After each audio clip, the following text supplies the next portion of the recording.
Do you know anyone who likes to boast a lot? Maybe he boasts about what a fast runner he is, or maybe she boasts about what beautiful long hair she has, or what nice new shoes she has.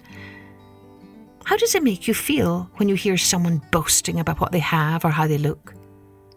Does it make you a bit annoyed? Maybe it makes you wish something would happen to make this person a little more humble. Hello everyone, I'm Kathleen Pelly. Welcome to Journey with Story. Today's episode is an old Cherokee Native American folktale about a very boastful possum who learns his lesson about boasting too much. A huge thanks to all of our Patreon subscribers.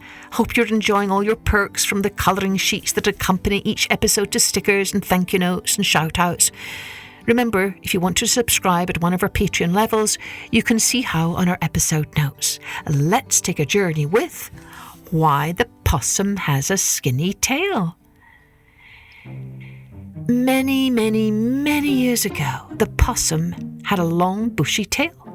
He was so proud of it that he combed it every morning. He sang about it whenever the animals held a dance. The rabbit, who had no tail since the bear pulled it out, became very jealous. She made up her mind to play a trick on the possum. A great council meeting had been planned. There was to be a dance and all the animals were to be present. It was the rabbit's task to send out the news to everyone.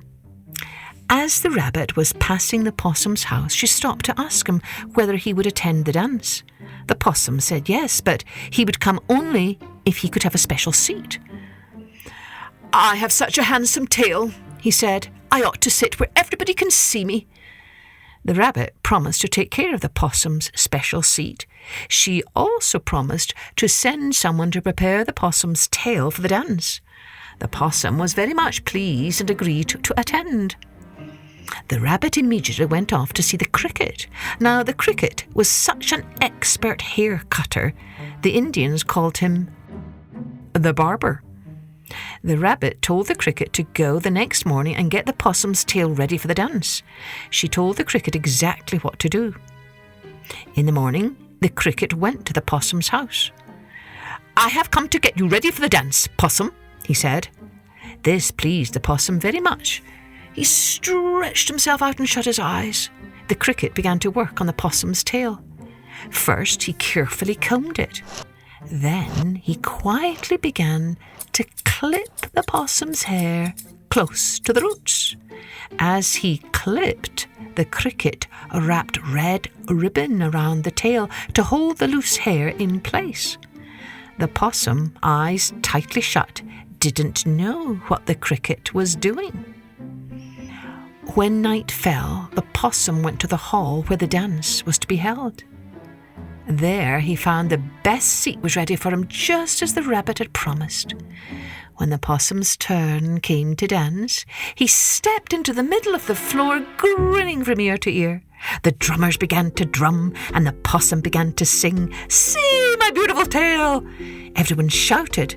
This pleased the possum, so he danced around the circle again and he sang, "See what a fine colour my tail is!" And everyone shouted again, and the possum danced around the circle once more, and as he danced he sang, "See how my tail sweeps the ground!" The animals shouted more loudly than before. The possum was delighted. Now, to really show off his fur, he untied the ribbon, then around and around he danced, singing, "See how fine is the fur on my tail!"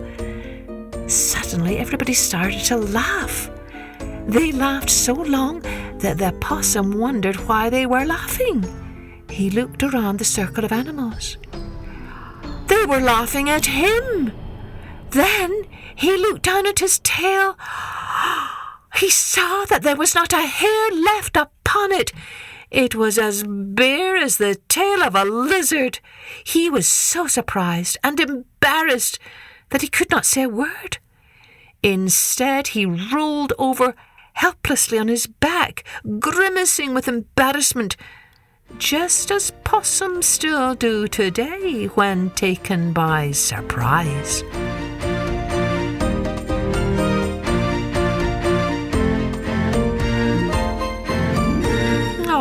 Poor old Possum. Do you think he got what he deserved?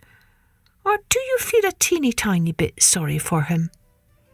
And of course I know you will be able to tell me what this story's souvenir is, right? Do not boast about whatever you have, or you might well lose it. Cheerio then. Join me next time for Journey with Story.